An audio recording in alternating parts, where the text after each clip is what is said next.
teammates over this weekend in Miami, but it was the picture he posted on social media without his shirt that grabbed Cowboy fans' attention. Shannon, should this picture give Cowboy fans more hope for this season? Hell no. Skip, you know there is no correlation between body and being able to play NFL football, because the guy that had the worst body that's ever been photographed is the greatest quarterback to ever live. So bodies, and look at all the quarterbacks through time, Skip. I mean, it doesn't equate. I mean, I'm sure Dak feels great because, Skip, he didn't have to rehab. He got a chance to train because last year he was rehabbing that broken ankle. Now he's training, and he looks good.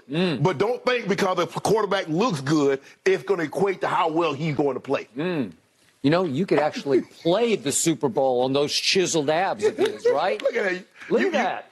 He's finally in shape. Oh, so they go to the Super Bowl now. So I'm going to see them in Arizona. Who knows? I'm starting to get a good feeling because he's in shape for the first time in his life. He lost, as he says, his baby fat. I had not seen a picture like that one. That looks like a real-life football player. Maybe not a quarterback, but a real-life football player. So let me ask you a question. Is it going to make him more accurate?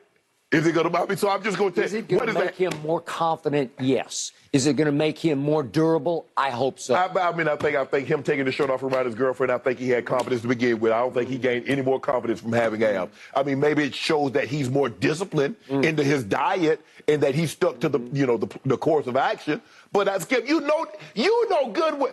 So I'm starting to get a good feeling about this. So you think Tom Brady got abs like that? Peyton Manning ever have abs like that? Elway, Marino, Montana. Which guy had abs like that? Dak Prescott's got a shot this year. A shot at what? We'll see what those abs equate to September 11th when the Bucs come calling in Dallas. Great show, guys. Happy 4th, everybody. The Herd's coming up. Here we go. It's Independence Day. It's 4th of July. We welcome you in live in Los Angeles. I'm back. Alex Curry joining. It's The Herd, wherever you may be, however you may be listening, iHeartRadio, Fox Sports Radio, and FS1. Took a little siesta, went down to Turks and Caicos and hang out with my kids in the sun. I'm back. I'm ready to go. A lot of things unraveled or were created in my time away. Just a few. Just a few. Just a few things happened while you were gone, but you came back glowing. You literally walked in, you got the tan, you can tell you're relaxed. Just what you needed. Well, it's good to be here and good to see you as always. Joy will be back in a week. So I saw a headline this morning, the weirdness of Kevin Durant leaving. I don't think there's anything weird about leaving Brooklyn in that tire fire. I think it's weird that he left the Warriors and Steph Curry. Now I'd leave Brooklyn. Ben Simmons, Kyrie Irving, that ownership, young head coach. I don't think there's anything weird about it at all. Kevin's a hard guy to figure out. I'm not a psychologist. I'll let somebody else do the work there.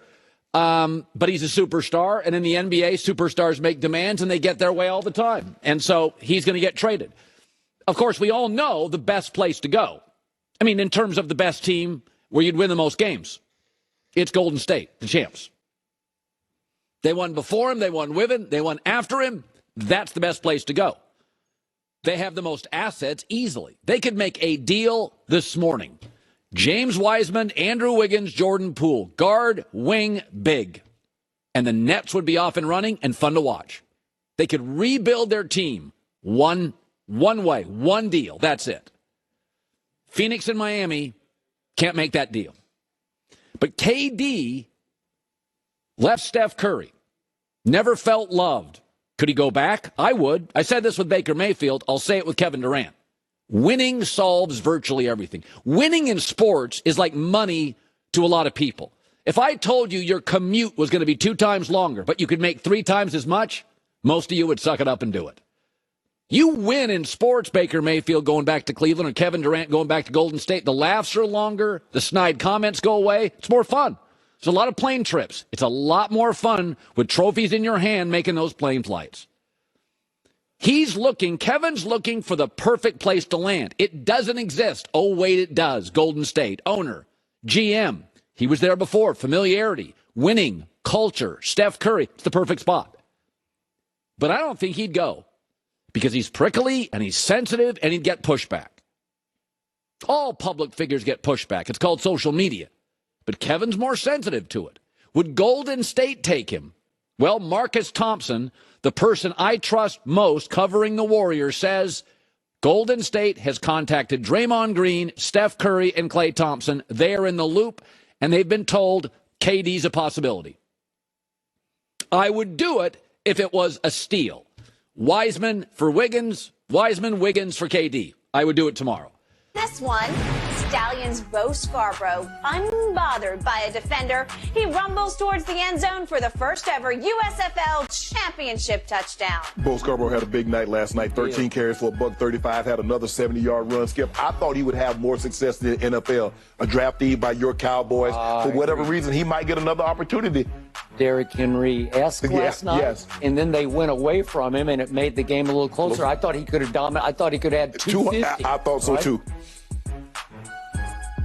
We'll see if we see some of these names resurface in the NFL, guys. I wouldn't be shocked. All right, take a look at Philadelphia Stars QB, Case Cookus, scrambling around before finding his guy, Jordan Sewell, for 6. He played really well last night. 3 touchdowns, Skip. Unfortunately, he suffered a broken leg in the fourth quarter. He might have got a call to be a camp body or something like that. But he was playing really, really well before he suffered this bad injury. The more we watched, the more I liked him. He's had several stops in the NFL. I think he's going to get another shot because he can move around before he throws. We've mentioned him a lot this year in the highlight package, Skip. Absolutely. You have called his name often, that's for sure. All right, the Birmingham Stallions quarterback had a good night, too. Alex Magoo finding Victor Bolden Jr. with the nice back shoulder touchdown throw.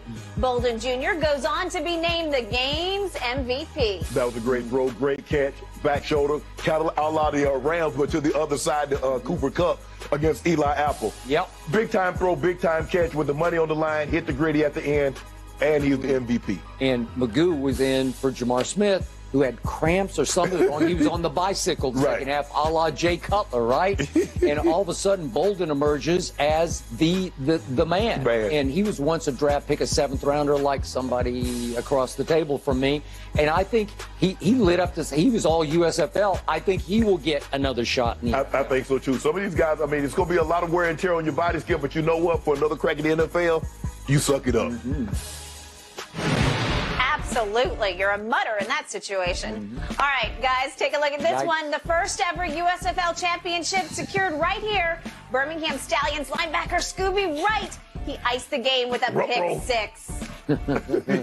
Skip, we know about Scooby Wright from the University of Arizona. He had an outstanding career. All-American.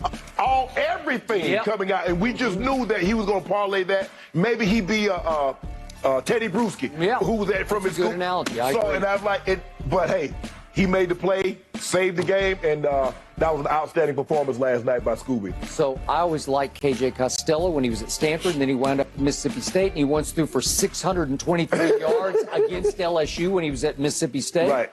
And yet he got thrown into the fire because of the broken leg you mentioned, the Case Cookus. Yeah. And all of a sudden he's not ready, and the ball kind of slips, and I don't know what he was thinking. He came back and made some good throws later in the game. Right. But that one got way away, and that was the ball game. Yep.